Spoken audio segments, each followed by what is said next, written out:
Hey guys, and welcome back to Let's Play Skies of Arcadia Legends. We are inside the Hydra, just about ready to face off against Galcian, so without any further ado, let's get to it. We just gotta pass the engine here in this very, very blue room for whatever reason, climb up the ladder, and hopefully that'll take us to the bridge.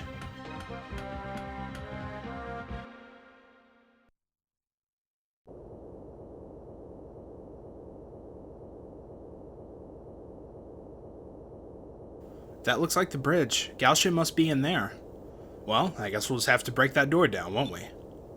That will not be necessary.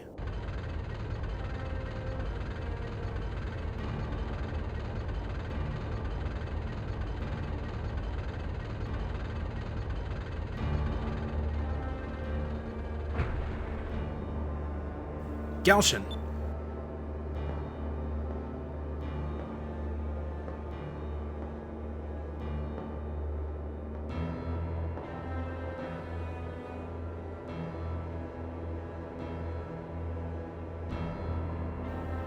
I did not realize that there were still this many people foolish enough to resist me. And you, Vice, have caused more trouble than anyone. Thanks. It's an air pirate's duty to cause trouble. I feel so accomplished. But there's one more thing I'd like to accomplish. I want to rid the world of you. Very amusing, but this world shall be mine. It's a pity you won't be around to see it. Now you shall feel my wrath. Look.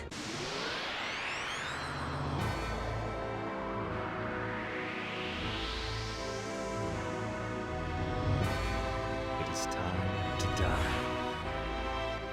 Alright, so here we go. We've been waiting pretty much the whole game for this. We are going to square off against Galcian. Now, in terms of bosses, Galcian actually isn't really that tough in my opinion. He's got a couple attacks that can be somewhat damaging, but he uses a lot of his turns using spells like Eternes and Eternum. He has them both. So a Delta Shield will negate quite a large amount of his turns. He seems to use that quite a lot for whatever reason. So we're pretty much going to go with the standard strategy here. Again, unfortunately, we don't have Enrique for a Justice Shield, but that's no real big deal. We can pretty much just guard with everyone else. And Gilder is strong enough that if we need to, he can heal us, so it's really not too big of a deal that we don't have Enrique here, but we're still going to guard with him on this turn. As usual, Vice is going to be the main attacker. I mean, that's pretty much self-explanatory by this point. So we use a Glyph of Might, we'll get Pirate's Wrath to do 9999. Alright, here's his first attack. Before me.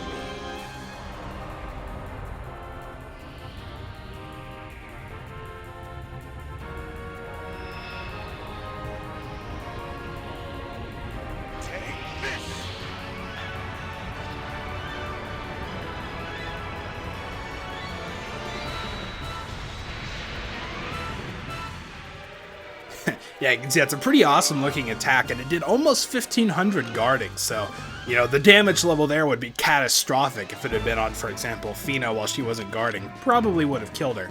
But fortunately, Gilder's strong and he's guarding, so it's really not too big of a threat, and we can use probably, I guess, Aka. Actually, I really should be using Delta Shield. I kind of forgot. Like I said, he does have Eternus and Eternum, so we should probably be doing that. Delta Shield is, yeah, it's only 2, so we can cast it this round.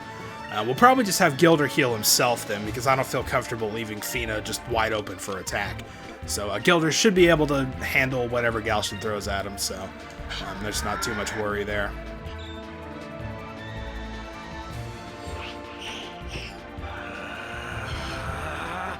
Attack me if you dare.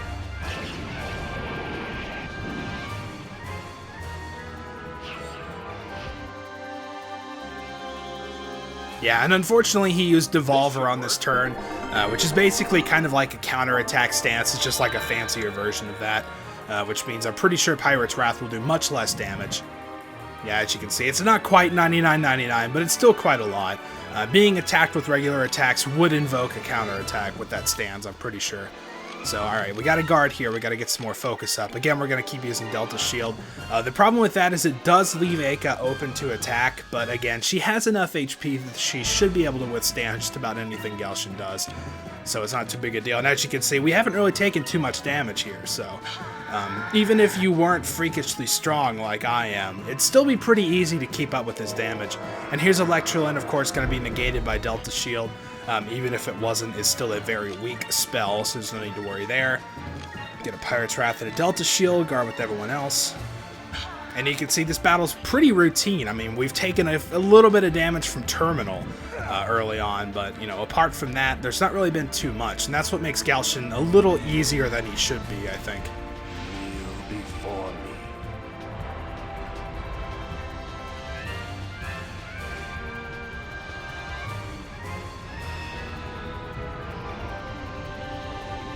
Take this!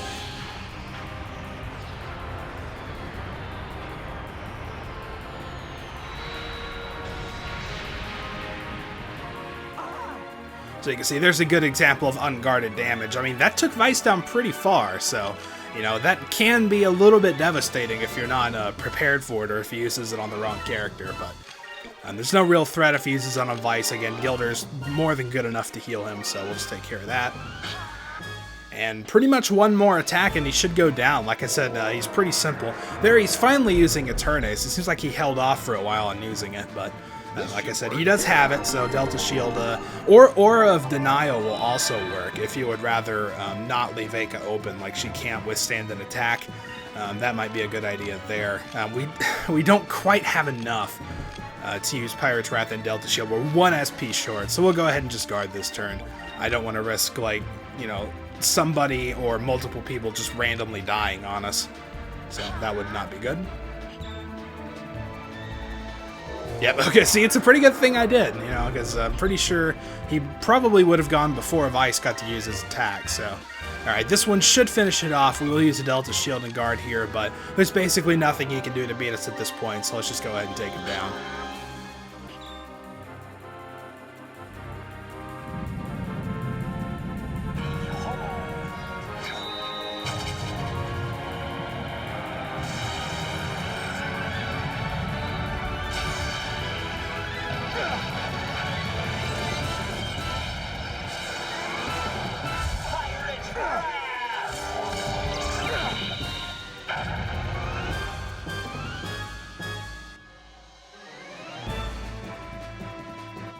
And that takes care of it. Like I said, Galcian, it's almost disappointing. You know, he's been built up this entire game as this super strong guy that, like, you know, we don't have a chance to beat. We had to run in Dangrel Island, which wasn't too long ago, you know.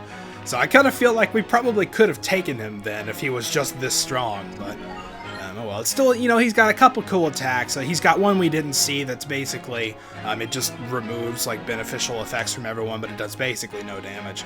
So, you know, it's really not too much of a threat. It's kind of disappointing, but well, that's how it goes sometimes.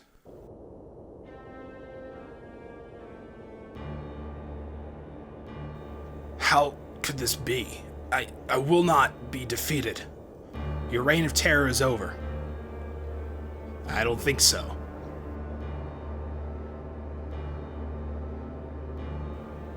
You may have won the battle, but I shall have my revenge. What? The bridge? Fools, when will you realize that you cannot stop me?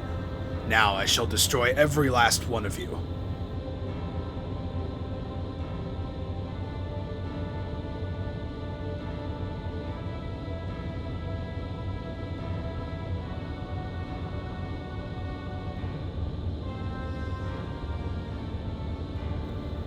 I thought he was too arrogant to have an escape pod.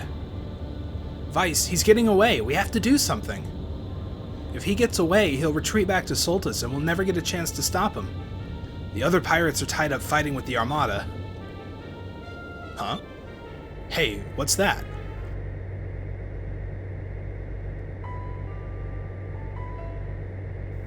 It's Beleza's ship. Hey, something's not right. No, you don't think. Lord Galcian! Beleza, you survived the attack on Valua? Lord Galcian, so many innocent people died by your hand. Women and children bled to death in the streets. As an admiral in the Armada, I feel that I am responsible for their deaths as much as you are. Goodbye, my love. What?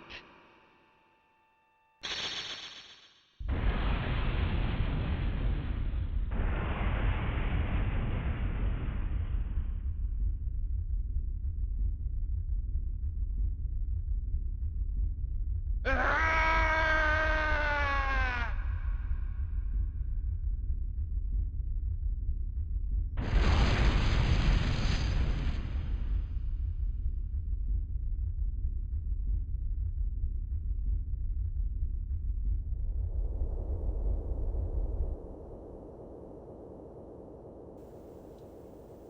She sacrificed her own life to stop Galcian.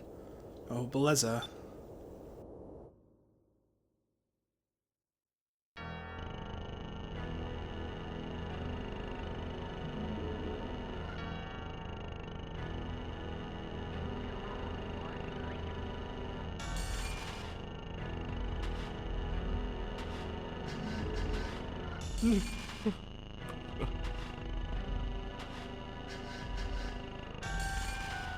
No! Why?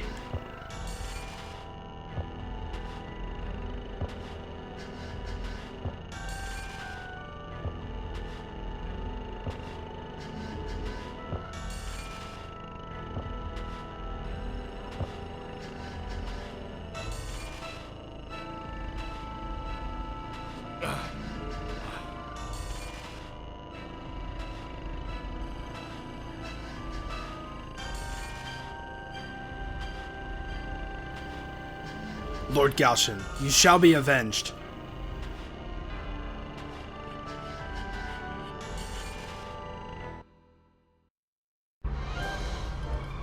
Vice, something bad's happening.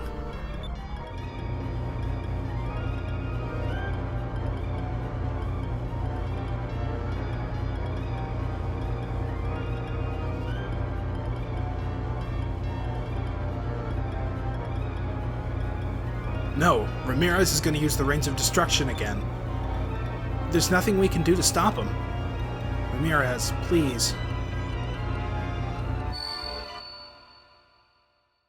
Elders, oh no. What's wrong, Fina? Vice, look.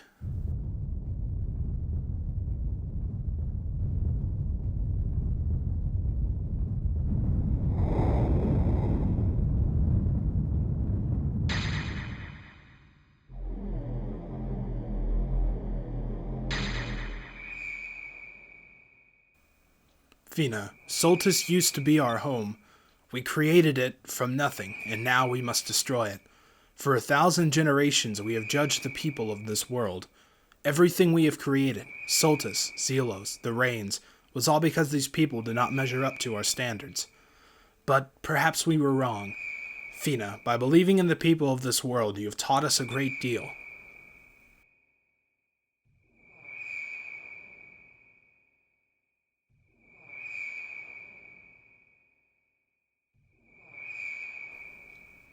We sent you here to help us destroy the world, but now we are going to help you save it. There is no need to be sad. If we had not created the Reins of Destruction, the world would not be in jeopardy. Please, for the sake of the future, for the sake of this world, you must prevail.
Vina. The elders, they finally believed in the future. They sacrificed themselves to give us a chance at saving the world. I'll make sure their sacrifice was not in vain. Boy, it looks like it's finally time to go to Soltis. Huh? Captain Drachma, we have defeated the Armada. Most of the ships fled once the Hydra was destroyed. It's time to go to Soltis, boy. Look over there. That's Shrine Island. Aye, a perfect fit. So, Shrine Island was a part of Soltis, huh? Maybe you'll be able to get into Soltis through there. I'll go with you. I may be old, but I can still fight better than most men. The rest of us will wait here in the ship. If you want any of us to take the place of anyone else, just come back here. Really? If you'll come with us, Captain, we'd be honored. Vice, make sure you're well prepared before you head in there. You should never rush into a fight. I know. Thanks, Gilder. Alright, everyone, get ready. We're going back to Shrine Island. Alright, man, a handful of awesome scenes there. I'm telling you, things get so cool near the end. People sacrificing themselves left and right just to give this place a chance, you know?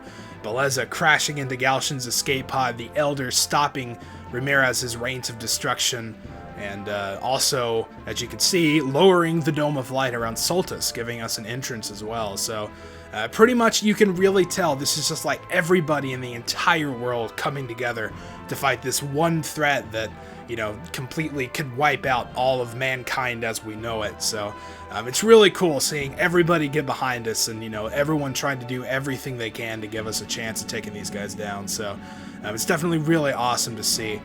Now, a couple gameplay things at this point. We actually have a chance for the first time in the game to determine who we want our fourth party member to be. Judging by the scenes, they kind of hinted that we were going to take Drachma, but as you can see, we've still got Gilder in our party, and we can take him if we want.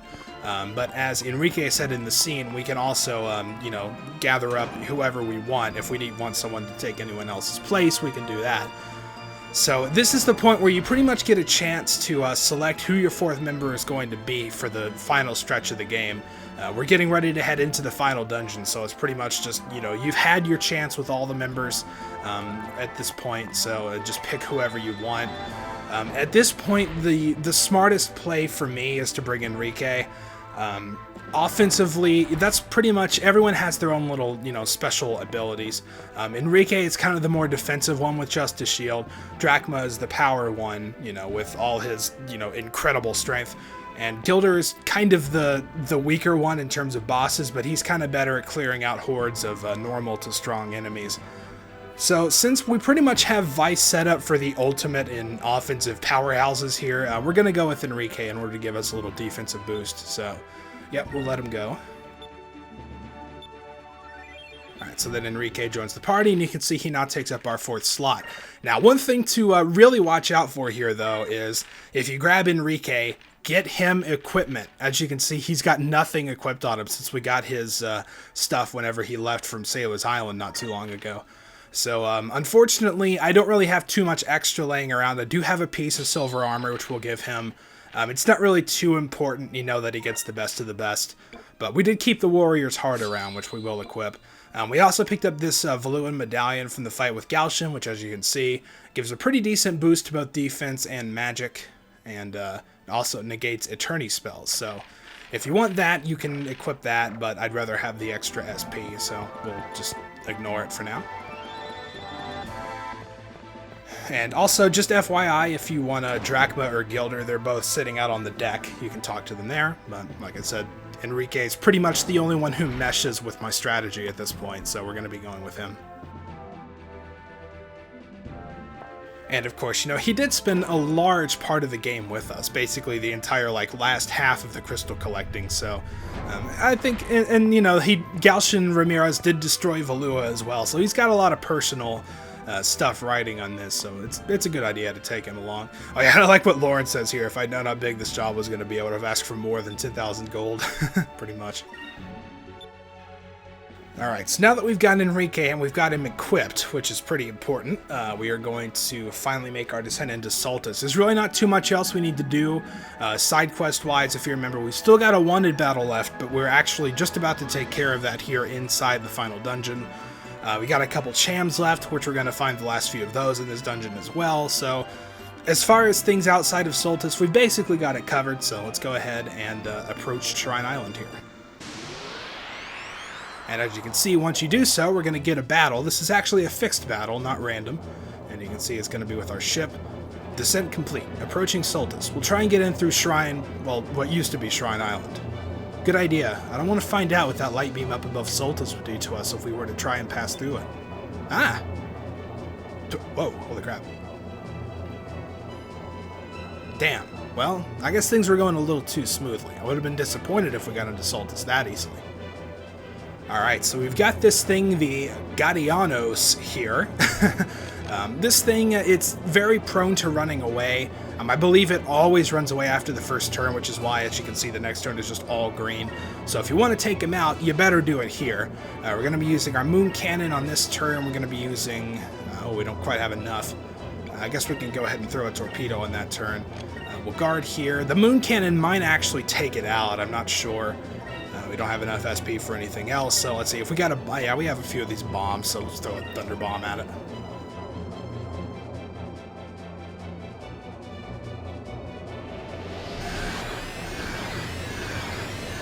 So, of course, this thing's gimmick is that it's very quick. Its attacks do decent damage, but again, it only sticks around for one turn, so it's not going to kill you unless you came in with basically no health. So there's one shot for the moon cannon, and see, that takes it down. It's got virtually no health, so you should be able to take it down in the first round if you utilize one or more of your C turns. And you want to defeat this thing. I would actually advise saving beforehand if you're not sure, because defeating this thing nets you a couple pieces of really good equipment for your ship. So you definitely want to take this thing down. Alright, so as you can see, we got a couple levels there, and we also got... the two things are the sparkling deck and the moon gun. The sparkling deck in particular is very, very nice. So we'll definitely check that out as soon as we land here. And alright, here we are at the approach to Shrine Island. Man, it's cool being back here again, huh? You know, pretty much the first dungeon you went to in the game also becomes the last. It's so cool. Alright, so let's go ahead and check out the couple pieces of equipment we got. First off, the moon gun is going to be a secondary cannon. Finally, one better than that 5-foot cannon we've had for forever. So we're going to equip that. And the sparkling deck, we're going to replace one of the compound decks with. So you can see this one, the compound deck gives about 40 defense. The sparkling deck gives, 500. Yeah, it's that awesome. So we're definitely going to put that on. And that also kind of gives us a little bit of leeway to maybe give us a little extra dodge percentage and quick. So we'll do that. Alright, sweet. So here we are on the approach to Shrine Island. We're pretty much enter it just like we did before. Go down this really long bridge. And then enter the door at the end. And of course, if you missed that treasure chest over there at the very beginning of the game, you could get it now. So it's always kind of interesting. Alright, so once we head into Shrine Island, we'll be able to see that really not much has changed around here. Music's still the same, the place still looks the same. You know, we've got all these blue flames that we lit up back then, so we just make our way around. Fortunately, I believe there aren't any random battles in here. I don't have the white map equipped, but I don't think it's going to matter. Because like I said, I don't think there are any, at least I've never ran into one. So we can pretty much just take our time to walk around the outside here. I don't think you can go out to any of the doors. I'm not sure. I might actually check that out just because I've never tried before. But you don't need to. See, like at this place, it would have been cut off before, but they kind of give us a little like bridge here to walk across.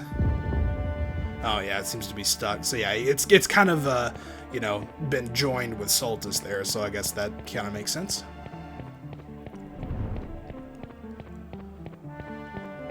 So we're about at the bottom here. We got some stairs leading to the south. And of course, this is the area where we picked up that big moonstone at the beginning of the game and of course fought this guy. Yeah, his remains are still around. You can still check them out. I believe that's the same dialogue Vice would have said if he would have come back really early in the game as well, but I'm not entirely sure. Alright, so obviously this door here now we can go through, and that's going to lead us into the main part of Soltis. But I think I'm going to save that for next time. So until then, thank you guys for watching, and I'll see you then.